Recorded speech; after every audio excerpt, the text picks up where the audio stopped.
آج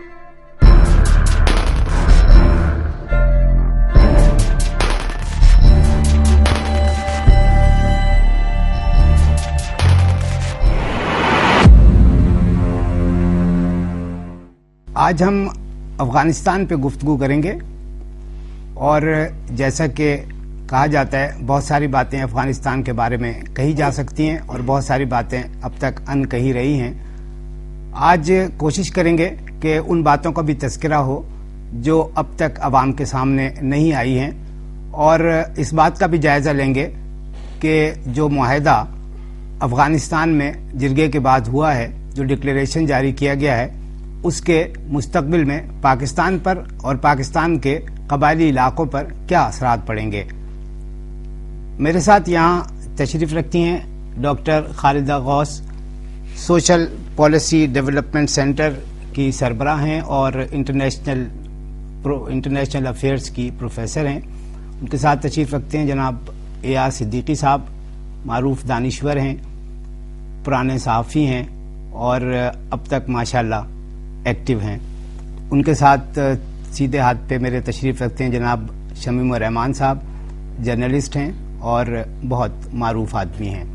ہم پہلے AR صدیقی صاحب سے پوچھتے ہیں کہ بریگیڈیئر صاحب، جو جرگہ ہوا کابل میں، پہلے اس میں صدر صاحب نے بھی شرکت سے انکار کر دیا تھا. یہ بھی ہوا کہ نارتھ اور ساؤتھ وزیرستان کے لوگ وہاں نہیں گئے.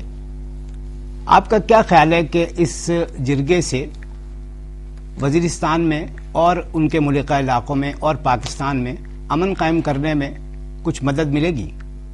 شکریہ آپ کا. جرگہ ہوا، اچھا ہوا.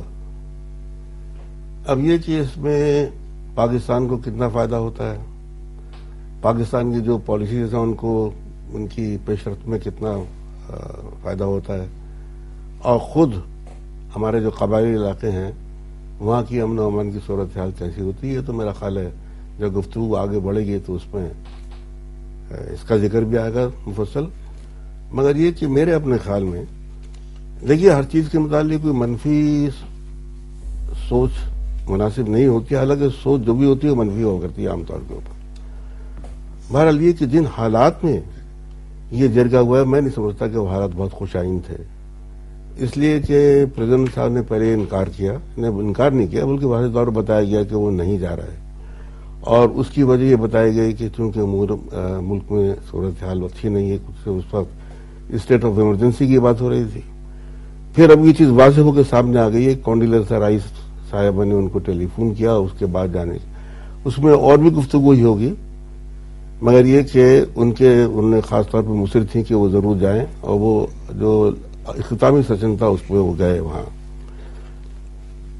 سب سے پہلے تو بات یہ تھی اس میں جو ایک میرے خیال میں ذرا سے حوصلہ شکن تھی کہ جو نارتھ اور ساؤتھ وزیرستان کے قبائلی ملک اور MPs اور MNs بھی تھے اس میں 80 لوگوں نے تو انکار کر دیا. میرے خیال میں 80 تھے غالباً، ان کو 350 کا وفد جانا تھا وہاں، اس میں 80 نے تو جانے سے انکار کر دیا. تو یہ ایک درار تھی اس میں، یعنی یہ کہ یہ اس کا آغاز تھا وہ کسی طریقے سے بھی خوشائن نہیں تھا. پھر یہ واقعہ ہو صدر صاحب کا، تو اب یہ ہمیں دیکھنا ہوگا. میں نہیں سمجھتا کہ اس میں کوئی فوری قسم کا کوئی خوشائن، کوئی اس میں تبدیلی یا پیش رفت ایسی کوئی بات نہیں ہے. اس لیے کہ دیکھیے میں صرف یہ کہوں گا، اسی پہ گفتگو کریں گے ہم کہ طالب یا طالبان کی ڈیفینیشن کیا ہے. انہوں نے جو کہا ہے نا، لیکن ایک بات کہی ہے جو بیک وقت بہت اچھی بھی ہے مگر کسی حد تک ناقابل فہم ہے. جو انہوں نے یہ کہا ہے بہت اچھا کہا ہے کہ اب طالبان سے نہ صرف یہ کہ ہم صرف ملٹری ایکشن نہیں بلکہ ان سے گفتگو بھی کریں گے. سوال یہ ہے کہ طالبان کون ہیں، ان کی قیادت کہاں ہے، ان کی رہائش کہاں ہے، کس کو آپ طالب قرار دیں گے، کس کو نہیں دیں گے. تو یہ ایک ایسا مسئلہ ہے، یعنی یہ جو ہے یہ بنیادی کہ جز ہے اس ڈکلیریشن کا جو ہم نے اخبار میں پڑھا ہے. اگر صحیح پڑھا ہے ہم نے اس کو، تو پہلے تو آپ طالب کی اور طالبان کی ڈیفینیشن بتائیں، اس کے بعد آگے بڑھے گی بات. آپ نے فرمایا صدیقی صاحب نے کہ خوش آئند نہیں تھا کیونکہ وزیرستان سے لوگ نہیں گئے. ڈاکٹر صاحب آپ کیا فرماتی ہیں کہ کیا ہونا چاہیے تھا کہ جرگہ بہت مفید ثابت ہوتا امن و امان قائم کرنے میں سرحدوں پر دونوں طرف کی.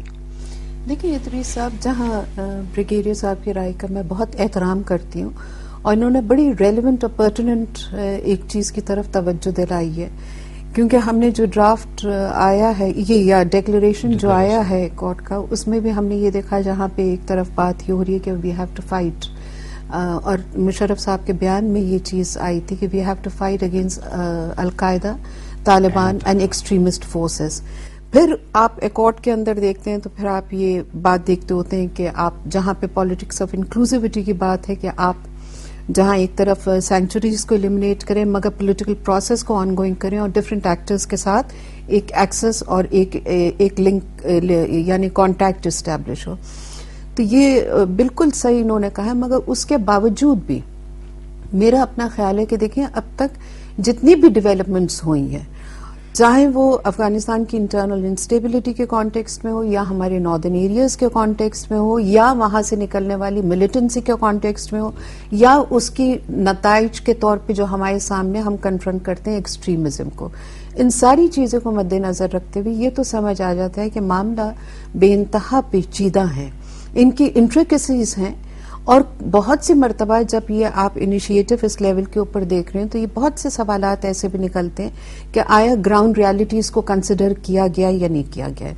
ان سارے خدشات کے باوجود میری اپنی ذاتی رائے یہ ہے کہ دیکھیں جب ہم یہ کہتے ہیں کہ یوز آف فورس جو ہے وہ حل نہیں ہے، کوئی نہ کوئی پولیٹیکل پروسیس ہونا چاہیے، تو ماڈس آپرینڈی کے اوپر تو بعد میں بات ہو سکتی ہے، مگر یہ ان اٹ سیلف اس کی اہمیت کے اوپر کہ ایک اٹیمپٹ، ایک اسٹیپ فارورڈ کہ جہاں پہ کانفلکٹنگ پارٹیز ہیں یا ایکٹرز جو انوالو ہیں انہیں ایک پلیٹ فارم پہ لایا جائے اور ان سے بات چیت کی جائے اور ان کو اس نوعیت سے لیا جائے کہ جہاں پہ اس کے نتیجے میں جوائنٹ اسٹریٹجی کہیں نہ کہیں نکل کے آ جائے. یہ میں نہیں کہہ رہی کہ اس میں کامیابی فوری طور پہ ہو جائے گی، مگر میرے اپنے حساب سے اس میں جتنی بھی پیچیدگیاں تھیں ان ساری منفی چیزوں کے باوجود کنویننگ اے جرگا از اے رائٹ اسٹیپ، اور یہ صحیح سمت کی طرف ہے. اس کے علاوہ آپ کے پاس چوائس نہیں ہے. اب آگے اس سے یہ بات ہو سکتی ہے کہ اس جرگے کے اندر کون کون سی چیزوں کی احتیاط کر سکتا ہے، کون سی چیزیں ڈیلیور کریں گی، کون سی ورکیبل نہیں ہے، اور اس نوعیت سے آپ اس پہ یعنی یہ ایک بہت مفید بات میرے حساب سے طالبان سے بات چیت کا ایک انیشیٹو لیا گیا ہے اور کہا گیا کہ طالبان سے، بظاہر تو اپوننٹ کا لفظ استعمال کیا گیا کہ مخالفین سے، لیکن یہ بھی کہا جا رہا تھا کہ دہشت گردوں سے یا طالبان سے بات چیت کی جائے. یہ ایک مثبت بات تھی اس سے کہ ہٹ کے اب تک جو صرف لڑائی جھگڑے کی اور فائٹنگ کی بات ہو رہی تھی. دیکھیں میں ایک بات یہاں پہ کہہ دوں، آپ کی قطع کلامی کی بہت معذرت چاہتی ہوں. بات یہ ہے کہ لفظ طالبان جس نوعیت سے استعمال میں آیا ہے اور ان سے ایسوسیٹڈ جو حالات کو ڈسکرائب کیا گیا ہے، مجھے کافی خوف آتا ہے لفظ یہ استعمال کرنے کے لیے کہ طالبانز کو انکلوز، بیکاز جیسے انہوں نے بیان کیا بہت کلیئرلی کیا ہے کہ طالبانز کو آپ کیسے ڈسکرائب کرتے ہیں وہ اب تک کلیئرٹی کے ساتھ نہیں آئی ہے. اور یہ چیز ہم اخبار میں بھی دیکھ لی کہ جہاں پہ آپ ایک طرف بات کرتے ہیں کہ ہاں بھی سارے جو ایلیمنٹس ہیں یا سیگمنٹس ہیں ان کو انوالو کیا جائے، مگر اسی لفظ میں آپ یہ بھی دیکھتے ہیں that we have to fight against Al-Qaeda, Talibans and extremist forces. تو اس کے لیے تھوڑی سی میں محتاط ہوں کہ آپ جب آپ یہ کہتے ہیں کہ طالبان کو انکلوڈ کیا جائے، مجھے نہیں پتا آپ کے ذہن میں کیا ہے جب آپ یہ سوال پوچھ رہے ہیں، اور غالباً آپ کو یہ نہیں پتا ہوگا کہ جب میں جواب دوں گی میرے ذہن میں طالبان کی کون سی ڈسکرپشن ہے، ہاؤ ڈو آئی ڈیفائن. اس طرح کی وضاحت شاید اس میں موجود ہے کہ انہوں نے کہا کہ وہ طالبان جو ہتھیار رکھنے کو تیار ہیں ان سے بات چیت کریں گے. اصل بات تو یہ ہے. شمیم صاحب سے پوچھتے ہیں، شمیم رحمان صاحب آپ فرمائیں کہ آپ نے بریگیڈیئر صدیقی صاحب کی بات سنی، ڈاکٹر صاحب کی بات سنی، کہ طالبان سے آپ کے ذہن میں کیا چیز سامنے آتی ہے اور جن سے بات چیت ہوگی وہ کون سے طالبان ہیں؟ دیکھیے بات یہ ہے کہ بنیادی طور پہ تو میں ان دونوں کے جو کنٹینشنز ہیں کہ ڈائلاگ ہے، نیگوسیشنز ہے، یہ ہونے چاہیے، لیکن تھوڑا سا میں ریسپیکٹفلی ان سے یہ اس میں ایڈ کرنا چاہتا ہوں کہ بات یہ ہے کہ یہ طالبان کی ایک ڈیفینیشن بھی بڑی مسئلہ کہ ہے کون. کئی سال پہلے جو الائیڈ فورسز تھے اور خاص کے امریکنز کا یہ اصرار تھا کہ وہاں طالبان میں دو قسمیں، گڈ طالبان اور بیڈ طالبان، اور وہ گڈ طالبان وہ ہوں گے جو ان کے سامنے اسلحہ ڈال دیں گے اور وہ ان میں شامل ہو جائیں گے. بڑی کوشش کی انہوں نے رد و قضا کے باوجود، وہ 5-10 آدمیوں کے علاوہ کوئی انہوں کو مل نہیں سکے جو کہ ان کو گڈ طالبان کے طور پہ تصور کیا جائے.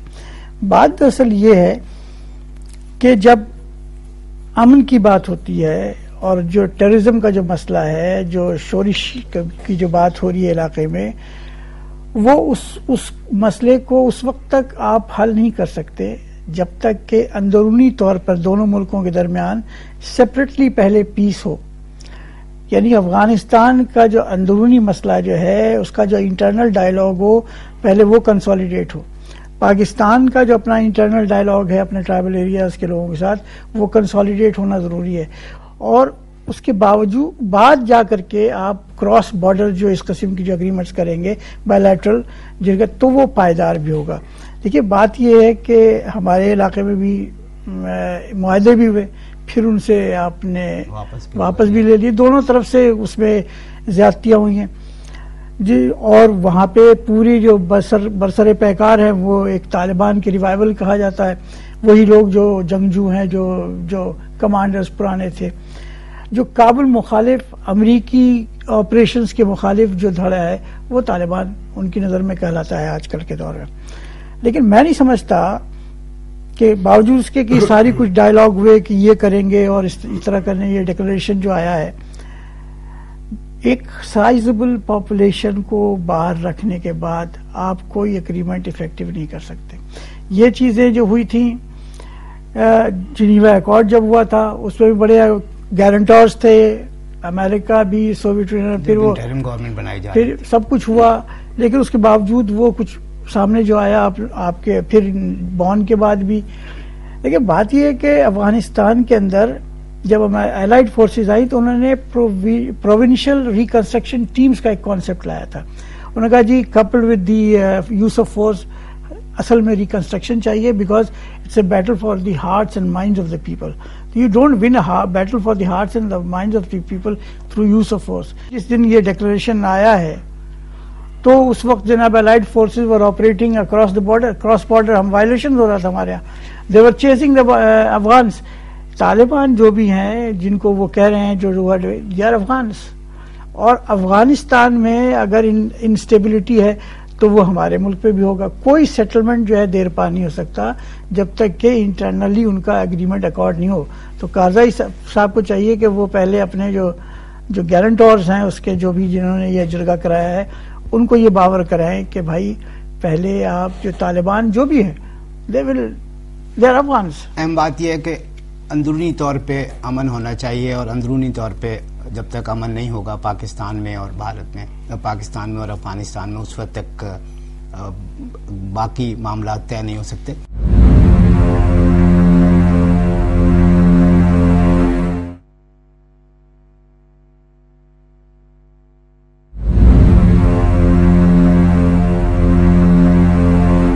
بریگیڈیئر صاحب، جس طرح جرگہ ہوا کہ جرگے میں عام طور پہ جو جرگے کا ایک تصور ہے اس میں ایک دونوں طرف کی پارٹیاں شریک ہوتی ہیں، مطلب اس میں قاتل بھی شریک ہوتے ہیں اور مقتول کے لوگ بھی شریک ہوتے ہیں اس میں. اس کے بعد جرگہ ہوتا ہے اور پھر کوئی ایک پیس یا کوئی ایگریمنٹ ان کے درمیان ہوتا ہے. یہ جو جرگہ ہوا ہے اس میں طالبان کی تو کوئی نمائندگی اس میں نہیں ہوئی ہے. تو کس طرح ہم سمجھیں کہ یہ جرگہ مفید ثابت ہوگا؟ جیسا ڈاکٹر صاحبہ نے کہا کہ بہت اچھا، خوش آئند ہے. تو آپ کیا سمجھتے ہیں کہ اس طرح کا جرگہ واقعی مفید ثابت ہوگا؟ دیکھیے خوش آئند کا لفظ میں نے استعمال کیا تھا پہلے، انہیں بہرحال اچھی چیز ہے، مگر شنگ علماء نے جو بات کی ذرا دور رس بات ہے. اس لیے کہ پہلے انٹرنل ڈائیلاگ ہو، پہلے اپنے اپنے معاملات کو درست کریں، پہلے اپنے اپنے لوگوں کو کے دلوں کو ہاتھ ملیں، اس کے بعد چلیں. تو اس کے لیے تو بہت وقت درکار ہے. جرگے کا ہونا میرے خیال میں ایک اچھی بات تھی، مگر یہ کہ جرگے کے بعد جو ڈکلیریشن اب تک آیا آپس میں کیا بات چیت ہے ہمیں اس کا قطعی علم نہیں، بالکل کوئی علم نہیں. مگر ڈکلیریشن سے اور ڈکلیریشن کا فوری رد عمل جو پاکستان میں ہو وہ قطعی اچھا نہیں. آپ نے پڑھا ہوگا جو ایم ایم والا کا بیان تھا، قائی صاحب کا بیان تھا، اور اس میں کوئی شک نہیں کہ جہاں تک امریکہ